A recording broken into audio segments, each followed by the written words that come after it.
Assalamualaikum warahmatullahi wabarakatuh. Saya Artisdi Puramaningsi sebagai moderator. Kami dari kelompok 1 akan membahas materi yang berjudul tentang penggunaan data statistika sebagai dasar pengambilan keputusan. Adapun kelompok-kelompok saya yaitu pertama ada namanya Dinda Nurhatini, kedua Rentasari, ketiga Rika Wulandari, keempat Rizky Puramaningsi yaitu saya sendiri, kelima Rizky Wahyuni, keenam Sinta Eka Sari, dan ketujuh Trinuke Prasetti. Adapun materi-materi yang akan dibahas yang itu pertama tentang DPRD Kabupaten atau Kota, kedua peran data dalam tugas dan fungsi lembaga, ketiga tujuan penulis, keempat profil narasumber, kelima proses dalam melakukan wawancara, keenam hasil wawancara, dan tujuh kesimpulan. Nah, untuk materi yang pertama akan dibahas oleh Dinda Nurhatini. Kepadanya saya persilahkan. Saya akan menjelaskan materi pertama tentang DPRD Kabupaten atau Kota. Yang pertama ada tugas. Tugas DPRD Kabupaten sangat vital dalam roda pemerintahan, lembaga perwakilan rakyat daerah yang berkedudukan sebagai unsur penyelenggara pemerintahan daerah kabupaten. DPRD Kabupaten Kota terdiri atas anggota partai politik peserta pemilihan umum yang dipilih melalui pemilihan umum. Dalam pasal 1 ayat 4 Undang-Undang Nomor 23 Tahun 2014 disebutkan bahwa Dewan Perwakilan Rakyat Daerah merupakan lembaga perwakilan rakyat daerah yang berkedudukan sebagai unsur penyelenggara Pemda. Lalu pada pasal 148 disebutkan jika DPRD Kabupaten Kota merupakan lembaga perwakilan rakyat daerah Kabupaten Kota yang berkedudukan sebagai unsur penyelenggara Pemda Kabupaten, anggota DPRD Kabupaten Kota adalah pejabat daerah Kabupaten Kota. Kedua, ada fungsi DPRD Kabupaten Kota. DPRD Kabupaten Kota menjalankan beberapa fungsi yaitu sebagai berikut. Yang pertama ada fungsi legislasi, yaitu membuat peraturan daerah kabupaten bersama bupati atau wali kota. Yang kedua, fungsi anggaran, yaitu menyusun APBD bersama bupati atau wali kota. Yang ketiga, fungsi pengawasan, yaitu mengawasi jalannya pemerintah yang dilaksanakan oleh bupati atau wali kota beserta aparatnya. Yang ketiga ada struktur organisasi. Berikut tugas dan fungsinya. Sekretaris DPRD membentuk peraturan daerah bersama-sama bupati, membahas dan memberikan persetujuan rancangan peraturan daerah mengenai anggaran pendapatan belanja daerah yang diajukan oleh bupati, melaksanakan pengawasan terhadap pelaksanaan peraturan daerah dan APBD. Tugas Kepala Bagian Umum, melaksanakan sebagai tugas asisten administrasi umum dalam perumusan kebijakan teknis, pengorganisasian, pembinaan, pengawasan, pengendalian, pengelolaan, fasilitas, evaluasi, dan pelaporan kegiatan di bidang umum. Tugas Bagian Program dan Keuangan, perencanaan penyusunan program dan kegiatan bagian program dan keuangan, pengkoordinasian, dan penyimpanan bahan pelaksanaan kegiatan pada subbagian program dan keuangan, pelaksanaan kegiatan subbagian program dan keuangan, kepala bagian persidangan dan perundang-undangan. Membantu sekretaris DPRD dalam merumuskan kebijakan, mengkoordinasikan, melaksanakan, dan mengendalikan penyelenggaraan kegiatan di bidang kajian perundang-undang, bidang persidangan dan risalah, dan bidang humas, protokol, dan publikasi.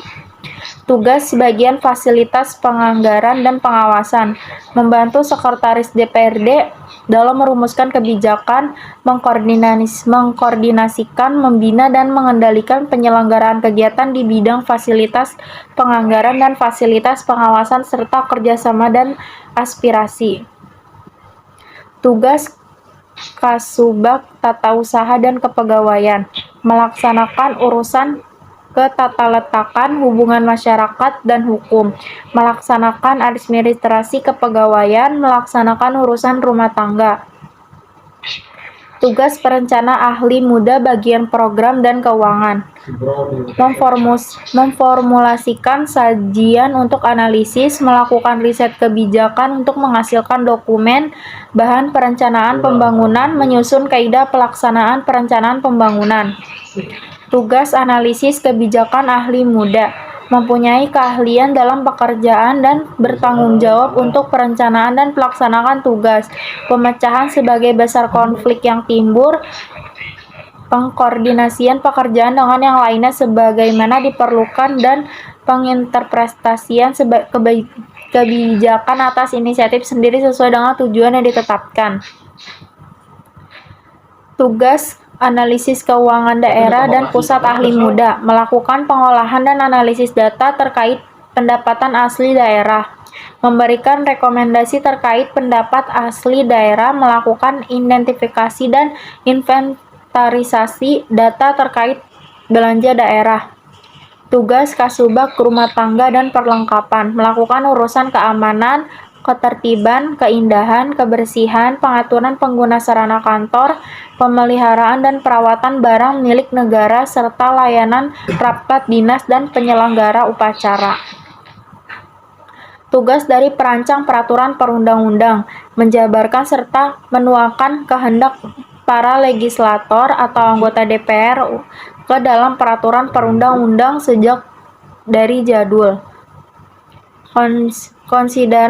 Konsideran menimbang, mengingat, dan batang tubuh dalam bentuk norma-norma atau pasal-pasal sampai dengan penjelasan peraturan perundang-undang tersebut. Tugas analisis kebijakan ahli muda sebagai koordinasi pengawasan, penghimpunan bahan penyusun kebijakan pembinaan, monitoring, pemantauan, dan evaluasi pelaksanaan tugas pengangkat daerah dalam kegiatan pembangunan daerah yang dibiayai oleh APBN. Tugas Pranata Hubungan Masyarakat dan Ahli Muda melakukan kegiatan pelayanan informasi dan kehumasan meliputi perencanaan pelayanan informasi dan kehumasan sebagai eksternal dan internal, audit komunikasi kehumasan, serta pengembangan pelayanan informasi dan kehumasan. Yang terakhir, tugas analisis kebijakan ahli muda sebagai subordinasi aspirasi, pelaksanaan fasilitas reses DPRD, perencanaan kegiatan hearing atau dialog dengan pejabat pemerintah dan masyarakat, penyusunan pokok-pokok pikiran DPRD. Materi selanjutnya yaitu tentang peran data dalam tugas dan fungsi lembaga. Peran pengumpulan data: yang pertama, mengumpulkan data tentang anggota fraksi. Kedua, memonitor dan menganalisis kegiatan legislasi. Ketiga, memahami kebutuhan pemilih. Keempat, menentukan prioritas fraksi. Yang terakhir, memantau kinerja pemerintah. Fungsi dari lembaga: pembentukan fraksi-fraksi DPRD bertujuan untuk mengoptimalkan sistem kerja anggota DPRD yang terakumulasi dalam program kerja. Jumlah fraksi-fraksi dan anggota fraksi dalam DPRD disesuaikan dengan perolehan kursi hasil pemilihan umum legislatif. Di sini saya akan membacakan dengan tujuan penulisan. Makalah tentang menggunakan statistika sebagai dasar pengambilan keputusan organisasi fraksi adalah untuk memberikan pemahaman yang lebih baik tentang bagaimana fraksi dapat menggunakan analisis statistik dalam pengambilan keputusan mereka. Statistik dapat membantu fraksi untuk yang pertama, memahami preferensi pemilih, yang kedua, menilai kinerja legislator, yang ketiga, memantau opini publik, yang keempat, mengukur efektivitas kebijakan, yang kelima, membuat keputusan yang lebih baik. Dengan memahami dan menggunakan statistika secara tepat, fraksi dapat membuat keputusan yang lebih baik dan lebih efektif, sehingga dapat memperjuangkan kebijakan yang lebih baik dan lebih baik untuk masyarakat. Terima kasih. Selanjutnya saya akan silakan kepada Cynthia. Ya, baik. Selanjutnya di sini saya akan menjelaskan mengenai profil narasumber. Narasumber sendiri itu adalah istilah umum yang digunakan merujuk kepada seseorang, baik mewakili pribadi maupun suatu lembaga yang memberikan ataupun mengetahui secara jelas tentang suatu informasi atau menjadi sumber informasi untuk kepentingan pemberitaan di media massa. Ya, untuk profil narasumber yang kita wawancarai mengenai penelitian ini yaitu adalah Nama lengkapnya itu adalah Bapak Edi Junaidi, tempat tanggal lahirnya di Bekasi, 1 Maret 1976, berusia 46 tahun, pekerjaannya adalah anggota DPRD, alamatnya di Kampung Jeregat RT 003 RW 02, Naga Cipta, Serang Baru, Kabupaten Bekasi. Jenis kelaminnya laki-laki, beragama Islam, status perkawinannya itu menikah, jabatan kepengurusan partainya itu adalah Kepala Badiklat. Dapil yang dipilihnya adalah DPRD 2 Bekasi 1. Baik, selanjutnya akan dijelaskan oleh teman saya. Terima kasih. Baik, di sini saya akan menjelaskan tentang proses yang dilakukan untuk wawancara dengan anggota DPRD. Yang pertama, kita harus membuat surat pengantar dari kampus banyak 2 lembar yang ditujukan untuk anggota DPRD dan Ketua Badan Kesatuan Bangsa dan Politik. Jangan lupa, kita juga harus menyiapkan pertanyaan yang akan diajukan kepada anggota DPRD. Siapkan EKTP, KTM, dan surat pernyataan Kesbangpol. Berikan surat pernyataan, fotokopi KTP, KTM, beserta pertanyaan ke Kesbangpol Kabupaten Bekasi. Surat rekomendasi akan dikirim Kesbangpol dalam 3 hari kerja melalui email. Setelah kita mendapatkan surat rekomendasi Kesbangpol, maka serahkan surat tersebut ke bagian umum DPRD. Setelah itu kita harus menunggu konfirmasi ulang dari bagian umum DPRD. Yang terakhir, anggota bagian umum DPRD akan mengarahkan kita ke komisi yang dituju. Itulah proses untuk melakukan wawancara dengan anggota DPRD. Untuk materi selanjutnya akan dibahas oleh Rika. Kemudian selanjutnya hasil wawancara. Berdasarkan wawancara yang telah dilakukan oleh kelompok 1, dapat kita simpulkan bahwa lembaga DPRD Kabupaten Bekasi betul menggunakan data sebagai informasi. Kemudian sumber data yang diambil sesuai dengan kebutuhan karena berbentuk fraksi. DPRD Kabupaten Bekasi juga melakukan pengumpulan data primer dengan melakukan survei. Contohnya baru-baru ini dilakukan survei secara langsung untuk mencari figur calon bupati, di mana melakukan survei dengan beberapa sampel calon-calon yang akan menjadi kepala daerah. Nah, untuk survei sendiri dilakukan dengan seluruh masyarakat seperti tokoh agama, guru, mahasiswa, pedagang, dan lainnya. Tujuan dari survei tersebut merupakan sebagai barometer ataupun acuan dalam memilih kepala. Dikatakan juga bahwa DPRD Kabupaten Bekasi memakai lembaga survei, di mana data tersebut langsung diolah oleh lembaga survei tersebut, dan DPRD Kabupaten Bekasi hanya menerima hasil akhirnya saja. Dan untuk survei, berdasarkan dari informasi yang kita dapat dari narasumber, survei dapat dilakukan hampir tiap periode, apalagi dalam pemilihan bakal calon kepala daerah. Dan untuk survei sendiri biasanya menggunakan lembaga survei. Maka dari lembaga DPRD Kabupaten Bekasi menyarankan untuk mencari waktu yang pas untuk melakukan apabila ingin mengikuti kegiatan survei tersebut.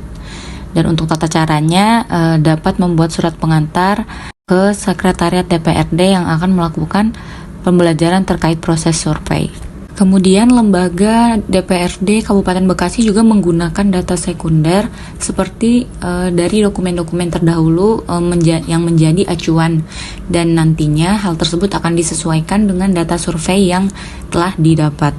Berikut ini merupakan data yang kita dapatkan dari narasumber ataupun lembaga DPRD Kabupaten Bekasi, di mana dari data tersebut kita lihat terdiri dari beberapa partai dan suara yang didapat, kemudian dicantumkan pula persentase yang didapat oleh masing-masing partai.